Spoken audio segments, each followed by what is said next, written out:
Common जो शिकायतें मिली है ना, आपको लेकर खासकर, वो ये मिली कि सांसद जी की मौजूदगी नहीं रही। देखिए ऐसा कोई विषय नहीं है। और हाल के दिनों में ये खबर आई कि मधुबन में आप कार्यक्रम में गए और उस दौरान भाजपा के कार्यकर्ताओं ने आपके खिलाफ नारे लगाए और इसके साथ साथ प्रदेश उपाध्यक्ष जवाहर पासवान और जिला अध्यक्ष महादेव दुबे को बीच बचाव करना पड़ा।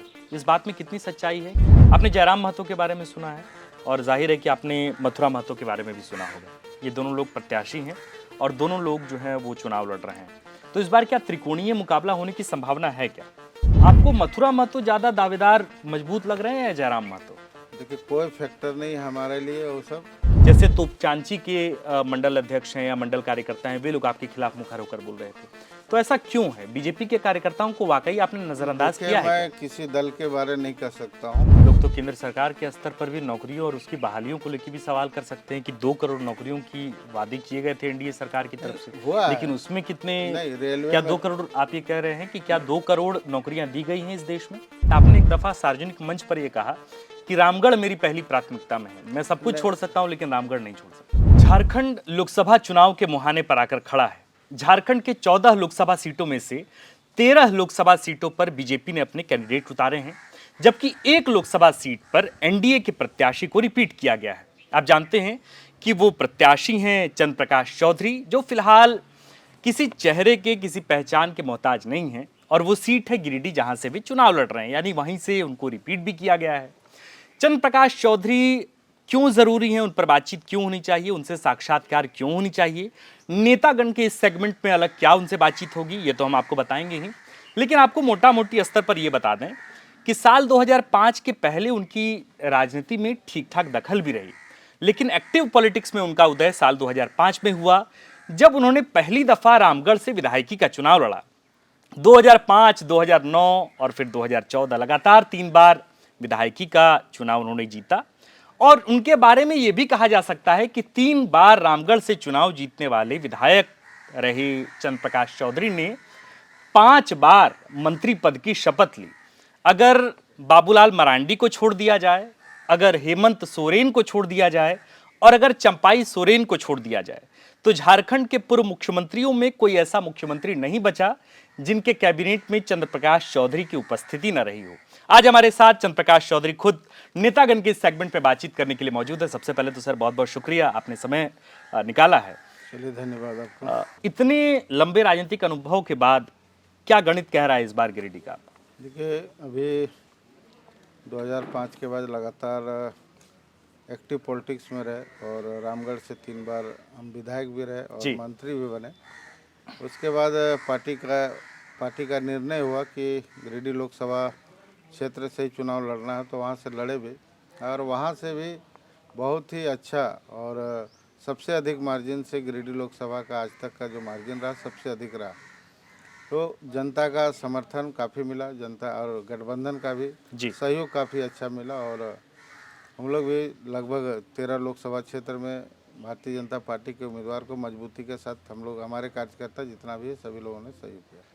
और इस बार भी तो पिछला बार हम लोग 12 सीट, हम लोग 14 में 12 जीत पाए थे जी, और इस बार हम लोगों का टारगेट है कि हम लोग 14 लोकसभा सीट हम लोग इस बार चुनाव जीतेंगे। आपके आलोचक कई बार कहते हैं कि गिरिडीह से वर्तमान सांसद चंद्र प्रकाश चौधरी गिरिडीह से दोबारा चुनाव नहीं लड़ना चाहते थे। वे चाहते थे कि हजारीबाग से चुनाव लड़ें, चूंकि पहले भी पार्टी का उन्होंने झंडा वहां मजबूत किया है, संगठन एक तरह से हजारीबाग में खड़ा किया। 3 बार उसी लोकसभा के अंतर्गत आने वाले रामगढ़ विधानसभा से आप लगातार विधायक रहे। इस वक्त आपकी पत्नी सुनीता चौधरी वहां से विधायक हैं। क्या वाकई आप हजारीबाग से चुनाव लड़ना चाहते थे? नहीं, ऐसा कोई विषय नहीं। पार्टी का जो निर्णय है, पहले भी हम मंत्री भी रहे, कई पूरे राज्य में हम लोगों ने विकास का काम किया। तो पार्टी को गठबंधन के तहत हमको गिरिडीह ही मिला, तो गिरिडीह से ही चुनाव लड़ना था और इस बार भी गिरिडीह ही मिला जी। तो हमारा ये सीधा रहा कि भाई पार्टी का जो निर्णय है और पार्टी ने मुझे कैंडिडेट बनाया जी, तो निश्चित तौर पर पार्टी का एक सिपाही है, तो पार्टी का एक कार्यकर्ता है, तो पार्टी का जो आदेश है उसको हमको पालन करना है। लेकिन नेताजी, नेता का भी तो मन होता है, कार्यकर्ता का भी मन होता है कि वो थोड़ा तो स्वाभाविक है, सभी लोग कहते हैं। कुछ हमारे कार्यकर्ता दूसरे जगह भी है, सभी लोग चाहते हैं, लेकिन गठबंधन है तो गठबंधन सबसे पहला जी। और जो गठबंधन है वो मजबूती के साथ होना चाहिए। कार्यकर्ता निश्चित है, हमारे कार्यकर्ता चाहेंगे ही कि भाई कैंडिडेट हमारा यहाँ सब जगह हो, लेकिन जो पार्टी का निर्णय है और गठबंधन धर्म है उसको हम लोग सख्ती से पालन। क्योंकि हजारीबाग से आपके चुनाव लड़ने के मन पर जो आशंकाएं बताई जा रही थी उसको तब और बल मिल जाता है जब आपके बयान की चर्चाएं होने लगती है कि आपने एक दफा सार्वजनिक मंच पर यह कहा कि रामगढ़ मेरी पहली प्राथमिकता में है, मैं सब कुछ छोड़ सकता हूं लेकिन रामगढ़ नहीं छोड़ सकता। नहीं, विधानसभा की बात करता हूं मैं, विधानसभा से आया हूं, चूंकि हमारा पहचान ही है यहाँ पर, तो यहाँ के लोगों से इतना आया है कि हमेशा लोग संपर्क में भी रहते हैं जी। सांसद बने हैं तो विधायक तो पहले ही थे, लोग अभी भी हमारा पार्टी का विधायक है, तो संगठन हमारा मजबूत है, स्वाभाविक है। लेकिन लोकसभा क्षेत्र में कभी हमारा व्यक्तिगत रूप से दावा नहीं बना, क्योंकि पार्टी का निर्णय जो होता है, गठबंधन का जो निर्णय है उसके अनुसार पार्टी चलता है। मैं लगभग 5-6 दिनों से लगातार गिरिडीह लोकसभा के इर्द गिर्द हूँ। मतलब आप ये कहें कि जितने भी विधानसभा है उन तमाम विधानसभाओं में हमारी जनमत यात्रा चल रही है। एक जो कॉमन जो शिकायतें मिली है ना, आपको लेकर खासकर, वो ये मिली कि सांसद जी की मौजूदगी नहीं रही, सांसद जी क्षेत्र में मौजूद नहीं दिखे। ये जो बार बार सवाल उठ रहा है और बार बार जो इस तरह की बातें आ रही हैं कि चंद्रप्रकाश चौधरी नज़र नहीं आए, और तब लोगों ने ये भी कहा कि मन ही नहीं था उनका चुनाव लड़ने का, शायद इस वजह से उन्होंने छोड़ दिया कि नहीं चलो जीत गए हैं 2,48,000 वोट के अंतर से, लेकिन अब जाएंगे नहीं, अब दूसरी जगह से चुनाव लड़ेंगे, हजारीबाग से लड़ेंगे। तो क्या वजह रही कि आप क्षेत्र में नहीं रहे? क्या ये बात सही है कि आप क्षेत्र में मौजूद नहीं थे? देखिए, ऐसा कोई विषय नहीं है, और क्षेत्र में हम लोग हमेशा रहे, उपस्थिति रहे जी, जिसका कई कार्यक्रम होता है, कई कार्यक्रम की जानकारी लोगों को हम लोग सोशल मीडिया के माध्यम से भी देते हैं। ठीक बात। क्योंकि लोकसभा क्षेत्र बड़ा है और 6 विधानसभा है, तो अब सामान्य रूप से एक विधायक की उपस्थिति के हिसाब से तो सांसद का नहीं हो पाता, और हम लोगों का संसद सत्र भी काफ़ी लंबा चलता है जी। साल में 120 दिन का तो संसद भी हम लोगों का चलता है, तो स्वाभाविक है लोगों का जो अपेक्षा है और उसमें हम लोग जो उपस्थिति जिस हिसाब से लोग चाहते हैं कि भाई विधायक की तरह संसद की उपस्थिति, वह संभव नहीं हो पाता। लेकिन पूरा हमारा प्रयास रहा कि मैक्सिमम जहाँ भी कार्यक्रम होता है, पार्टी का कार्यक्रम है या सामाजिक कार्यक्रम, धार्मिक कार्यक्रम, हमारी उपस्थिति हमेशा रही है। तो जैसे अगर मैं आपसे कहूं कि 10 में से अगर आपको नंबर देने हो अपनी उपस्थिति को लेकर, तो आप खुद को कितना नंबर देना चाहेंगे कि आप इतने मतलब ठीक ढंग से आप उपस्थित रहे अपने क्षेत्र में? देखिए, मैं तो पहले ही कहा कि भाई उपस्थिति कोविड के चलते भी 2 साल थोड़ा सा लोगों में अफरा तफरी रहा, जो पूरा देश और पूरा विश्व में रहा। ठीक बात। उस समय भी हम लोगों की उपस्थिति रही, हम लोगों ने गरीब लोगों को राशन मुहैया कराया, हम लोग इलाज के लिए भी, इतना तक कि कोविड हम लोग सांसद जो फंड हम लोग को जो विकास के लिए मिलता है उसमें 2 साल का पैसा जो 5-10 करोड़ रुपया सीधे तौर पर प्रधानमंत्री हम लोग राहत कोष में हम लोगों ने दिया। ठीक है। ताकि उससे लोगों को हम लोग वैक्सीन में जो भी खर्च हुआ या राशन प्रधानमंत्री के द्वारा जो चावल दिया गया या दवा मुहैया कराया गया, तो हम लोग अपना पैसा भी दिए, क्योंकि स्वाभाविक है कि पहले हमारा देश बचे, पहले जनता बचे, तभी विकास का काम होगा। तो हम लोग प्रयास किए हैं कि लोगों को पहले बचाए, और वो पारदर्शिता के साथ। उसके अलावा भी 75 लाख रुपया जो हम लोग सांसद निधि पहले भी मिला, तीनों जिला को हम लोगों ने दिया। तो इस तरह से किया है। नेताजी, ये बताइए कि जब आपने इतना काम किया है, जब आप लगातार आप कह रहे हैं कि आपने क्षेत्र में रहा, हालांकि विधायक के इतना आप कह रहे हैं कि उतनी उपस्थिति तो नहीं रही, लेकिन इसके बावजूद एक दिवसीय विधानसभा का प्रवास हो रहा है बीजेपी का, और हाल के दिनों में एक खबर आई कि मधुबन में आप कार्यक्रम में गए और उस दौरान भाजपा के कार्यकर्ताओं ने आपके खिलाफ नारे लगाए, और इसके साथ साथ प्रदेश उपाध्यक्ष जवाहर पासवान और जिला अध्यक्ष महादेव दुबे को बीच बचाव करना पड़ा। इस बात में कितनी सच्चाई है? क्या वाकई बीजेपी के कार्यकर्ताओं ने आपके खिलाफ आपके खिलाफ थे, वे नाराज थे? देखिए, इस तरह की जो हम लोगों का संगठन में जो चर्चा हो, तो निश्चित तौर पर मैंने पहले ही कहा जी कि जो भी प्रश्न है उस प्रश्न का जवाब हम लोग दे रहे हैं, और स्वाभाविक है, मैंने पहले ही कहा कि जो चुनाव जीतने के बाद जो कमियां रही है, जो कभी कार्यक्रम संयुक्त रूप से नहीं हो पाया, कारण जो भी हो, जो कभी कभी कार्यक्रम व्यक्तिगत तौर पर हुआ है, सभी लोगों के बीच में हम गए भी हैं। क्या लगता है कहाँ कमी रह गई? लेकिन संगठन की ओर से पहल नहीं हुआ था कि भाई ज्वाइंट, और ऐसा ही नहीं कि खाली गिरिडीह में, हम लोगों के यहाँ हजारीबाग में भी या कहीं भी 14 जिला में इस तरह का कमी रहा है। उस तरह से हमने सांसद प्रतिनिधि भी बना जी। भारतीय जनता पार्टी के कई कार्यकर्ताओं को मैंने सांसद प्रतिनिधि बना। लेकिन आप बीजेपी के कार्यकर्ताओं के लिए इतना कर रहे हैं, लेकिन बीजेपी के कार्यकर्ता आपसे नाराज हो जा रहे हैं। बीजेपी के एक प्रबुद्ध व्यक्ति जिन्होंने गिरिडीह में एक बेहतर पद संभाला है, जो बाकायदा काम देख रहे हैं, मैं उनका नाम नहीं कोट करूंगा, लेकिन उन्होंने कहा कि आपके बारे में जब मैंने उनसे राय ली तो उन्होंने कहा नाम न लेने की शर्त पर, उन्होंने कहा कि आप मेरा नाम मत लीजिएगा, लेकिन उन्होंने आपके बारे में कहा कि बीजेपी के तमाम कार्यकर्ताओं को चंद्रप्रकाश चौधरी ने अपने पूरे कार्यकाल के दौरान नज़रअंदाज किया है। वे आजसू के कुछ खास नेताओं के बीच ही फंसे रह गए, और यही वजह रही कि बीजेपी के जो कार्यकर्ता हैं निचले स्तर पर, जैसे तोपचांची के मंडल अध्यक्ष हैं या मंडल कार्यकर्ता हैं, वे लोग आपके खिलाफ मुखर होकर बोल रहे थे।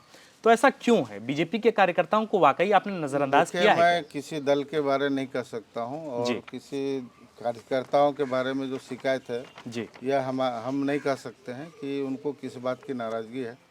लेकिन जो भी नाराज़गी होता है, चूँकि पहला तो 2 दल है, ठीक बात, और 2 दल में बैठकर ही हम लोग उस नाराज़गी को हम लोग दूर कर सकते हैं। ये हम लोगों का प्रयास भी, और वो समाप्त भी हो चुका है। जो नाराज़गी है, जो कम्युनिकेशन गैप जिसको कहेंगे वो था, वो बिल्कुल अब समाप्त हो चुका है। उस तरह से सभी जगहों पर होता है। मैंने पहले ही कहा कि मैं नहीं कह सकता हूँ कि दूसरे लोकसभा क्षेत्र में क्या हो, लेकिन मैं जो वहाँ किया हूँ, प्रतिनिधि भी मैंने बना। प्रतिनिधि जो सही काम नहीं करे, जो एक चूँकि सांसद हैं 6 को विधानसभा, तो हम लोग प्रतिनिधि के माध्यम से कई बार कार्यक्रम करते हैं। चाहे ब्लॉक में है, यदि बीडीओ की अध्यक्षता में कोई बैठक है तो हमारे प्रतिनिधि, सांसद तो सब जगह जा नहीं पाएगा, तो हमारे जगह पर वहाँ पर प्रतिनिधि जाते हैं। सीपी चौधरी जी, आपने कहा कि कम्युनिकेशन गैप रहा। मैं ये जानना चाहता हूँ कि आप इतने वक्त के विधायक रहे, 3 बार के विधायक रहे, 5 बार के मंत्री रहे, 1 बार के अब तक के सांसद हैं, और ख़ास करके अब जो पॉलिटिक्स होती है उसमें ख़ास करके एक पूरा पैसा एक लगाया जाता है सोशल मीडिया कैंपेनिंग में, ताकि कम्युनिकेशन जो है, वो जो संप्रेषण है वो स्थापित हो सके एक कार्यकर्ताओं से, बूथ स्तर के कार्यकर्ताओं से। इतना सब कुछ होने के बावजूद कम्युनिकेशन में कैसे गैप हो गया? नहीं, देखिए क्या है ना, कुछ ये मान लिया जा सकता है कि 2 साल कोविड का दौर रहा, तब कम्युनिकेशन नहीं हो पाया, लेकिन उसके बाद के दौर में भी कम्युनिकेशन क्यों नहीं रहा? सब हम लोग थे, लोगों का सूचना मिलता था। जो हमारे मजदूर बाहर में फंसे हुए थे, सबको लाना, कोई कहीं से फ़ोन आता था कि भाई हम लोग को वहाँ पे राशन पहुँचाना, ये सारा काम हुआ है। कोविड में भी हुआ जी। जितना काम भारत सरकार का हुआ है, केंद्र सरकार, और व्यक्तिगत रूप से भी हम लोगों ने सहयोग किया। लोगों को कहीं भी आया तो राशन में आटा देना, चावल देना, ये हम लोगों का किया। इसको कम्युनिकेशन के अपने, बल्कि उस समय कोविड के समय ही ज़्यादा हम लोगों का कम्युनिकेशन लोगों के बीच में था, क्योंकि उस समय लोग तकलीफ में थे जी, तो इसलिए उसमें नहीं कहा जा सकता। कोविड के समय में हमेशा हम लोग 24 घंटा उपलब्ध रहे लोगों के बीच में, कार्यकर्ताओं के बीच में ही रहा। मैं बहुत ज़रूरी सवाल पर आना चाहूँगा, है ना। बीते 4 दशकों से कोई नए उद्योग नहीं लगे हैं, खास करके गिरिडीह में। पलायन सबसे प्रभावी मुद्दा रहा है। खास करके कई ऐसे विधानसभा हैं जहां मैं गिना सकता हूं। प्रभात खबर की रिपोर्ट बताती है गोमिया, डुमरी, टुंडी, इन सब इलाकों में लगभग 10 से 15 हज़ार नौजवान जो हैं वो पलायन कर चुके हैं। इस पलायन को रोकने के लिए क्या कुछ काम हुआ है बीते 5 सालों के दरमियान? और जाहिर है कि पलायन तब रुकेगा जब कोई नई इंडस्ट्री सेटअप होगी, और खास करके गिरिडीह स्टील के लिए जाना जाता है, कोयले के लिए जाना जाता है, मिनरल्स के लिए जाना जाता है। तो क्या इस तरह के उद्योग बीते 5 सालों में आपने स्थापित कराए हैं क्या अपने माध्यम से? देखिए, उद्योग जो हमारे पास जो अभी फिलहाल चल रहा है, चाहे कोयल इंडिया है जी, जो कोयला माइंस एरिया हमारा है जी, और कुछ इंडस्ट्रियल एरिया भी है जो जिसमें उद्योग चल रहा है। लेकिन उद्योग चल रहा है तो कई लोग विस्थापित भी हुए, जिसका परिणाम नहीं मिल पा रहा है। या इंडस्ट्री पॉलिसी हमारा राज्य सरकार का सही नहीं रहने के चलते हमारे यहाँ इंडस्ट्री नहीं लग पा रहा। तो जो पॉलिसी मैटर है वो राज्य सरकार के हाथ में, तो राज्य सरकार को यह प्रयास होना चाहिए। कई इंडस्ट्री ज़मीन के चलते यहाँ पर CNT के चलते भी कई इंडस्ट्री नहीं लग पा रहा, या बहुत सारी तकनीकी कठिनाइयाँ हैं जो चूँकि ये बहुत बड़ा कार्यक्रम करना चाहिए, इंडस्ट्री उद्योगपतियों को बुलाना चाहिए, राज्य सरकार को पहल करना चाहिए इस पर, और जो उनकी समस्या जी, उनको उनकी समस्याओं को दूर करना चाहिए। तो उसमें हमारी जहाँ भूमिका रहेगी तो निश्चित तौर पर हम सहयोग करेंगे, लेकिन पहल राज्य सरकार को करना चाहिए। आप कह रहे हैं कि राज्य सरकार को पहल करना चाहिए, लेकिन हमने हाल के वर्षों में देखा है कि जिस तरीके से इंफ्रास्ट्रक्चर का डेवलपमेंट झारखंड में मोदी सरकार के दौरान हुआ। अगर मैं हर्ल का एग्जांपल ले लूँ तो हर्ल का इनॉग्रेशन प्रधानमंत्री नरेंद्र मोदी ने किया। साल 2002 में वो बंद हो गया था। इसके बाद प्रधानमंत्री नरेंद्र मोदी ने 2018 में उसका शिलान्यास किया और अंततः जो है अब वो उसकी शुरुआत हो गई। क्या इस तरह का सेटअप या इस तरह की चीज़ें आपके द्वारा या इस तरह का प्रयास कुछ किया गया गिरिडीह लोकसभा में? उसमें क्या है, आपने देखा है कि या हमने गोड्डा में देखा निशिकांत दुबे के कार्यक्रम? नरेंद्र मोदी जी के पहल से जी, आपने देखा ही झारखंड में हम लोगों का हल के बारे में जिसको कहा, जो काफ़ी लंबे समय से बंद था, बिल्कुल सिंदरी का जो हम लोगों का प्लांट था, तो उसको बंद था, उसको चालू भी किया गया, शिलान्यास भी किया गया, उसका उद्घाटन भी किया। ठीक बात। इसी तरह से हम लोग पीटीपीएस में भी यहाँ पर झारखंड में भी बना, बरसों से बासल बंद था जो जिंदल लेके चला। तो इस तरह से हम लोगों का प्रयास रहा। और नए उद्योग के लिए तो सरकार कोई उद्योग नहीं लगाता, कोई कंपनी यदि आती है तो कंपनी को फैसिलिटी देना, उसको जिस चीज़ का रिक्वायरमेंट था उसको सरकार को उपलब्ध कराना। बीते 5 सालों में किसी कंपनी से आपने प्रयास किया उससे बातचीत करने की, या किसी उन लोगों का जो समस्या, हम लोग कई बार उद्योगपतियों से हम लोग मिलते रहे, तो लोगों का रहा कि भाई झारखंड में उद्योग लगाने के लिए सरकार का समर्थन हमको नहीं मिल पाता। ठीक है। यदि कोई इंडस्ट्री लगता है तो उसको सारी सुविधाएं देना, सरकार के ओर से जो भी ज़मीन उपलब्ध कराना, पानी उपलब्ध कराना, जो बेसिक चीज़ होता है वो बेसिक चीज़ उपलब्ध नहीं कराने के चलते हमको लगता है यहाँ पर नहीं लग पाया और सभी लोग यहाँ से पलायन। ठीक है। भारत की आज़ादी के बाद खास करके ट्रेन को लेकर के, है ना, झारखंड के भी कई ऐसे इलाके हैं जहाँ ट्रेन बहुत उसकी बेहतर जो है सुदृढ़ व्यवस्था अब तक नहीं हो पाई। इसमें गिरिडीह को भी जोड़ा जाता है कि गिरिडीह में भी ट्रेन की व्यवस्था इतनी बेहतर नहीं है। आखिर क्या वजह रही कि एक पर्यटन स्थल भी है पारसनाथ, मतलब जैन धर्मावलंबियों के लिए तो एक तीर्थ का स्थल है ही, लेकिन इसके साथ साथ आदिवासियों का आप ये कह सकते हैं कि आदिवासियों के लिए भी वो उतना ही महत्वपूर्ण है। इतना सब कुछ होने के बावजूद ट्रेन को लेके बीते 5 सालों में क्या हुआ? क्या जो जितनी ज़रूरतें थी, जितना डिमांड था वो फुलफिल हो पाया ट्रेन को लेके? उसकी रुकावटें, उसका होल्ड हो पाया है, या फिर कोई नई ट्रेनें, विशेष ट्रेनें वहाँ से जोड़ी गई हैं?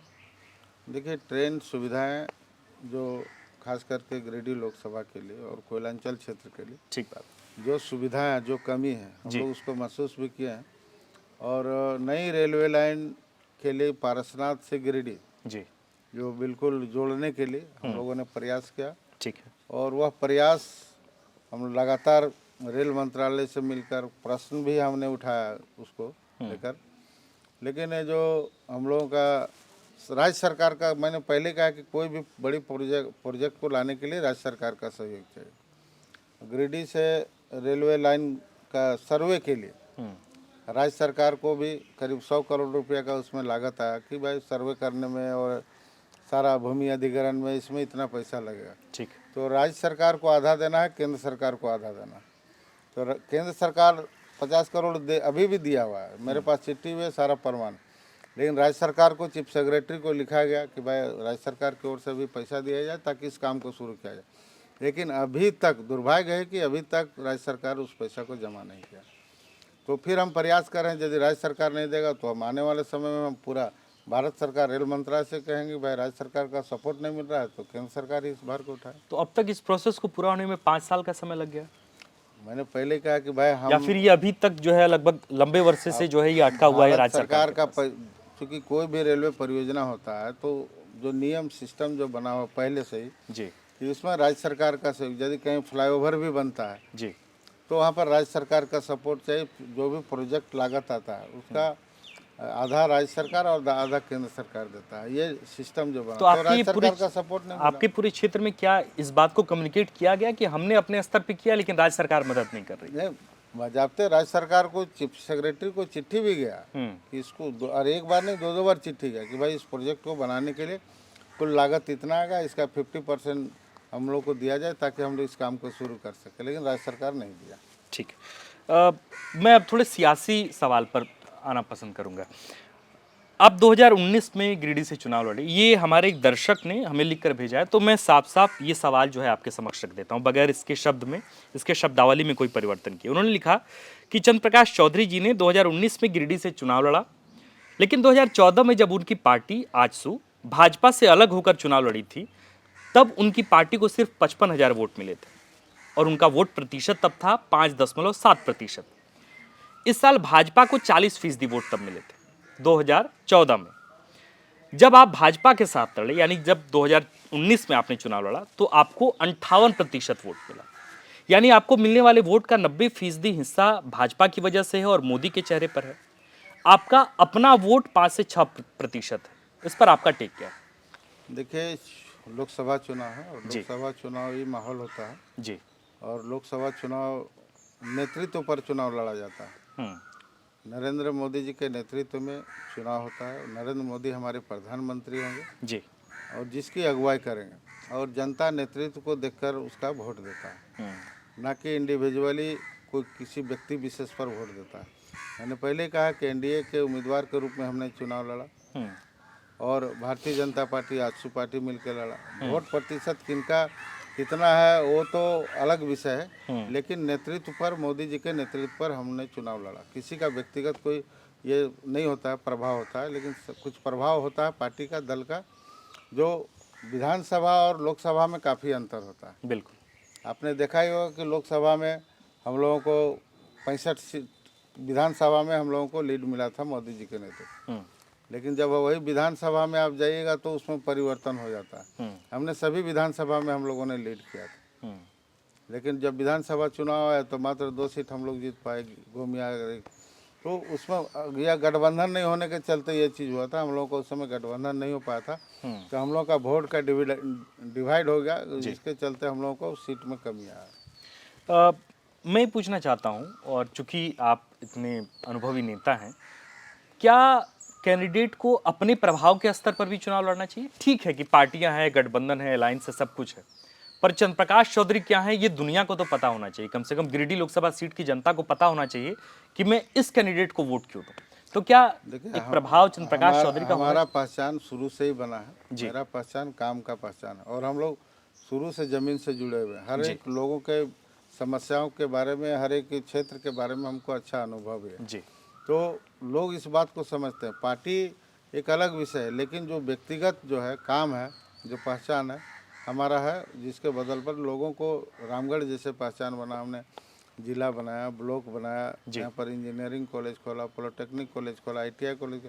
तो जो व्यवस्था है, जो सड़क नहीं थे, सड़क बनाया। तो इस तरह से बिजली भी नहीं था। हम लोग जिस समय राजनीति शुरुआत की उस समय आधे से अधिक गांव में बिजली भी नहीं था, जो बिजली हम लोगों ने लगा। तो यह पहचान हमारा बना और 3 बार हम यहाँ से विधायक रहे। तो लोगों को यह है कि हम लोग गिरिडीह लोकसभा में हम लोग लड़े, पार्टी उम्मीदवार बनाए कि भाई उस लोकसभा क्षेत्र में भी संगठन को मजबूत करना है। तो हम लोग प्रयास किए और काम भी हुआ है, नहीं हुआ सो बात काफ़ी। लेकिन इतनी स्वीकार्यता होने के बावजूद गिरिडीह के रहवासी ये क्यों कह रहे हैं कि इस बार चंद्र प्रकाश चौधरी को वोट नहीं देंगे, मोदी को वोट देंगे?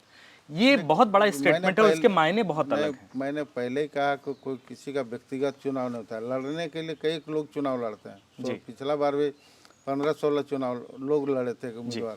तो विषय सबका अलग होता है। प्रधानमंत्री कौन बनेगा और यदि किनके नेतृत्व में जा रहा है देश, लड़ेगा चुनाव, तो वह ज़्यादा महत्व रखता है। मैंने पहले कहा क्योंकि विपक्ष के लोग भी हैं जी, तो विपक्ष के लोग दूसरे पर आरोप लगाते हैं, हम लोग पर आरोप लगाते हैं।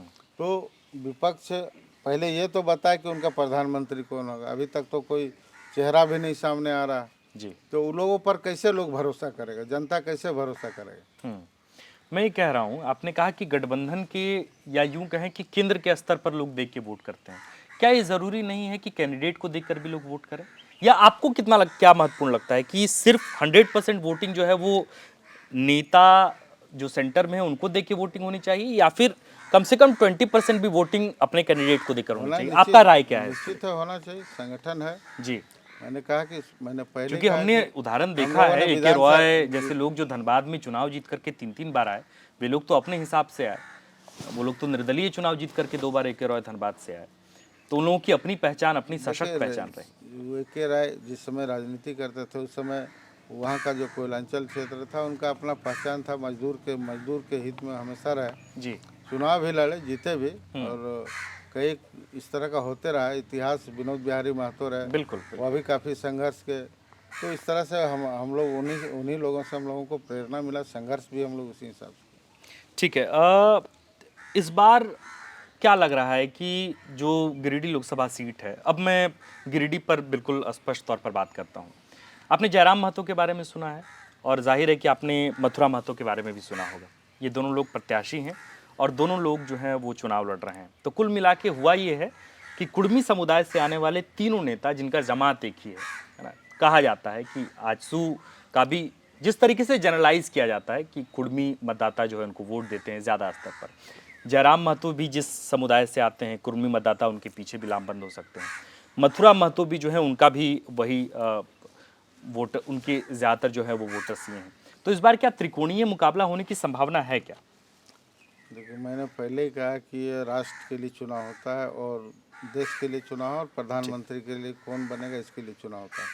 संगठन है, संगठन कौन किसके साथ रहता है ये ज़्यादा महत्वपूर्ण। हम लोगों का गठबंधन है तो निश्चित तौर पर हम लोग नरेंद्र मोदी जी के नेतृत्व में, यदि हम अकेले चुनाव जीतते हैं और चुनाव जीते भी हैं तो हम मोदी जी को जाके सहयोग कर रहे हैं और सपोर्ट कर रहे हैं जी। तो इसका बेनिफिट ठीक है। हमारा संगठन वहाँ, तो हमारा संगठन राज्य के सभी लोकसभा क्षेत्र में, तो सभी जगह हमारे कार्यकर्ता भी हम सपोर्ट करते हैं, बल्कि हम लोग अलग अलग लड़ेंगे तो स्वाभाविक है वोट प्रतिशत कम होगा बेसी होगा। बिल्कुल। तो ये कोई माने नहीं। गठबंधन होने के बाद जो धर्म होता है, गठबंधन धर्म है, उसका हम लोगों को पालन नहीं, वो तो ठीक है कि गठबंधन के आप प्रत्याशी हैं और गठबंधन की तरफ से आप चुनाव लड़ रहे हैं। मैं ये कह रहा हूँ कि क्या त्रिकोणीय मुकाबला होगा क्या इस बार? नहीं, कहीं कोई मुकाबला नहीं। मैंने पहले कहा कि आज तक पिछले बार भी जब हम लोग चुनाव लड़े थे तो उस समय भी स्वाभाविक है कि हम लोगों का जो वोट आया जी, जो पहले आज तक किसी भी कैंडिडेट को उतना वोट नहीं आया, ना उतना अंतराल से कोई भी जीता। अब 2,48,000 वोट के अंतर से हाँ, उतना अंतराल से कोई कभी नहीं जीत पाया। तो निश्चित है गठबंधन है तो है, सभी लोग एक साथ। हम जीत के भी किनको देंगे? मोदी जी को ही देंगे, उनको उन्हीं को सपोर्ट करें। इसलिए ये चीज़ है, हम लोग हमेशा गठबंधन धर्म का हम लोग पालन करें। तो आप ये कह रहे हैं कि त्रिकोणीय मुकाबला नहीं, एक तरफा मुकाबला होगा? निश्चित है, स्वाभाविक है। जी। विपक्ष के पास कोई विषय नहीं है। विपक्ष मथुरा महतो चुनाव लड़ रहे हैं। अब बताइए राज्य सरकार की हालत क्या है, कितना भ्रष्टाचार बढ़ा है, मुख्यमंत्री तक जेल गया, जमीन घोटाला हुआ, पत्थर घोटाला हुआ, बालू भी नहीं मिल पा रहा है। विकास का काम जो स्वाभाविक में जो बाधक है, आप देख रहे हैं, पूरा जनता इसको देख रहा है। इसको गिरिडीह के दर्शक देखेंगे तो बोलेंगे कि चंद्रप्रकाश चौधरी हमारे सांसद मथुरा महतो के बारे में बोल रहे हैं लेकिन जयराम महतो के बारे में बोलने से चूकते हैं। क्या कोई इसके पीछे कोई वजह है या एक राजनीतिक रणनीति कोई है कि उनके बारे में बोलो ही नहीं और उस विवाद से बचते चलो? क्या ये वाला मामला है क्या? देखिए, स्वाभाविक है, राजनीति है, सभी लोग चुनाव अपने अपने लड़ते हैं, अपना अपना पक्ष लोग जनता के बीच में रखता है। किसी का व्यक्तिगत हमला, जो यदि हम सांसद हैं जी, तो कोई भी विपक्ष के कई भी और भी सांसद चुनाव लड़ रहे हैं, चाहे जेएमएम का है या कोई भी है, तो वो हम पर सवाल कर सकते हैं बिल्कुल कि भाई आपने 5 साल में क्या किया। विषय तो यही है, सांसद लोग क्यों बनाते हैं? सांसद इसलिए बनाते हैं कि भाई हमारा प्रतिनिधित्व करेंगे, पूरे लोकसभा क्षेत्र का जो भी समस्या अपने सदन में रखेंगे। तो हमने जो किया वह चीज़ हम दिखाएंगे हैं, बताएं भी, और लिखित रूप से हमने अपना संकल्प पत्र भी लिखा। जो 5 साल जो विकास का दर्पण है, जो 5 साल जो हमने काम किया, एक एक विषय को हम रखे। कितने प्रश्न अभी तक हमने, लगभग 162 प्रश्न हमने लोकसभा में हम लोगों ने रखा। विस्थापित का जो सबसे बड़ा विषय रहा जी, जो झारखंड हमेशा हर चुनाव में, जब भी झारखंड का चुनाव होता है तो स्थानीय नीति, विस्थापन नीति और नियोजन नीति, ये 3 विषय पर हमेशा चुनाव होता है। और सभी दल के लोगों का यह मुख्य विषय रहता है कि भाई हम चुनाव जीतेंगे, सरकार हमारी बनेगी तो हम इन विषयों को हल करें। ठीक बात। लेकिन आज तक वह विषय सिर्फ चुनाव के समय ही रहा।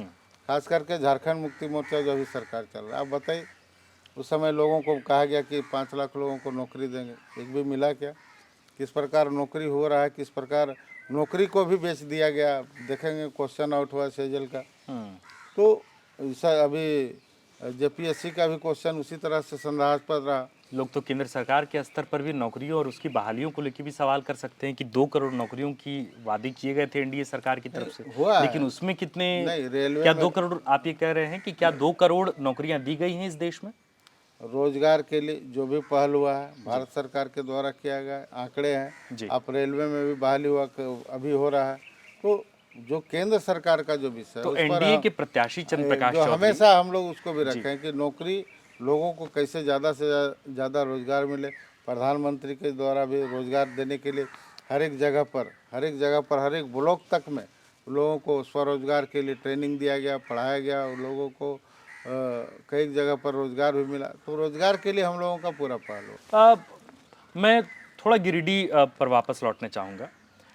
आपको मथुरा महतो ज़्यादा दावेदार मजबूत लग रहे हैं या जयराम महतो?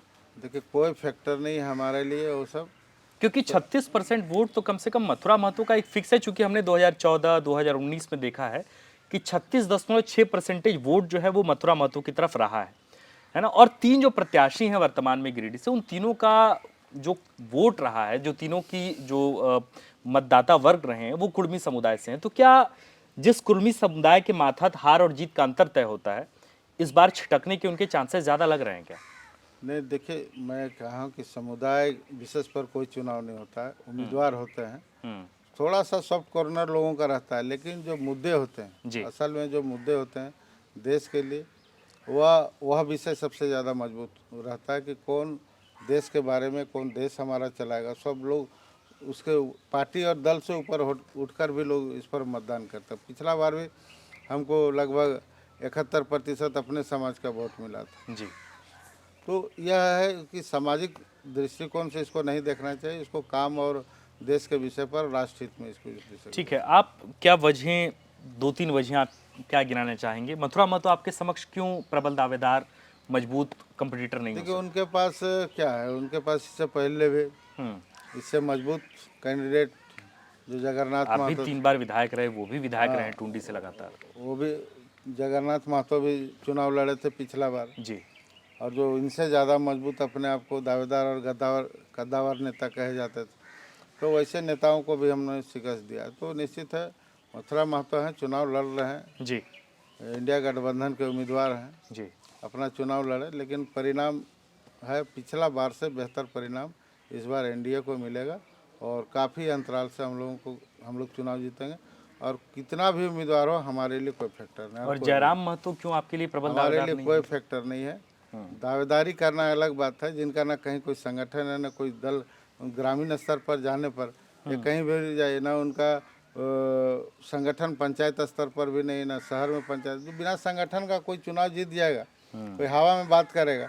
क्योंकि हम लोग भी तो फिर इतना मेहनत, हमारा पार्टी मेहनत किया है, भारतीय जनता पार्टी का संगठन है, तो जो संगठन जिसका मजबूत रहेगा वही चुनाव जीतेगा, ये स्वाभाविक है। तो आपको लग रहा है कि जयराम महतो का संगठन बिल्कुल नहीं, कुछ नहीं है, कुछ नहीं है। वो आप धरातल पर जाने पर यही पता चलेगा। हवाबाजी यूट्यूब और फेसबुक में करके इस तरह के विषय को लाकर लोगों को बरगलाने का जो प्रयास किया जा रहा है, वो धरातल पर उतरेगा नहीं। उनके पार्टी या उनके समर्थक 1932 की बात करते हैं, और मेरा सीधा सवाल है आपसे, बगैर किसी लाग लपेट के, 1932 को लेके आजसू का भी अपना एक स्टैंड रहा था, है ना। 1932 को लेकर मतलब एक झंडा बरदार की तरह आप लोगों ने 1932 के समर्थन में बात कही, लेकिन आज तक 20 साल 25 साल का आपका राजनीतिक अनुभव मेरे हिसाब से रहा होगा, उसमें सबसे बड़ी शिकायत अगर चंद्रप्रकाश चौधरी की, या सबसे बड़ी आलोचना चंद्रप्रकाश चौधरी की अगर किसी काम की होती है, तो वो ये होती है कि 1932 का समर्थन करते करते चंद्रप्रकाश चौधरी ने रघुवर दास के कैबिनेट में 1985 को समर्थन देकर मिठाइयां बांट दी। ये जो आरोप जेएमएम भी लगाती है, कांग्रेस भी लगाती है, और साथ में आपके विपक्ष में खड़े जयराम महतो भी लगाते हैं। ठीक है, 1985 लागू हुआ। आज इस पर आप खुलकर बात कीजिए, मतलब ये क्यों है ऐसा कि आप, हमारा डिमांड हमेशा रहा, हम लोगों ने लिखित रूप से भी दिया था कि हमारा दल का राय है कि 1932 का होना चाहिए, और 85 पे फिर सिग्नेचर 1985 लागू किया गया, निश्चित है लागू किया गया, लेकिन अभी कौन सा लागू है हम ये जानना चाहते हैं। नहीं, आप अगर नहीं, हमारा वो ठीक है, लागू हुआ जी, सरकार ने उसको, जनता बदला, सरकार बदली, जो 1932 के नाम पर जिनका सरकार बना, वो क्या लागू कराए? नहीं, मैं ये कह रहा हूँ, नहीं वो सवाल ठीक है, आपने सवाल किया। मैं ये कह रहा हूँ कि आपकी पूरी पार्टी का आधार 1932 रहा, आपकी पूरी पार्टी की संरचना जो है 1932 सरकार पर हमारा आंशिक रूप से हम लोग सरकार में थे। हम लोग दो हम लोग मंत्री थे, सुदेश जी थे, हम थे, और हम लोगों का 5 विधायक था। तो हम लोग अपनी सुझाव को हम लोगों ने दिया था। आपने अपने एजेंडे के साथ समझौता कर दिया, आप छोड़ देते गठबंधन, या अपनी सरकार से इस्तीफा दे देते रघुवर सरकार नहीं, से। हमने अपना लेकिन आपने 1932 से कॉम्प्रोमाइज किया ना। अपना बात को रखा।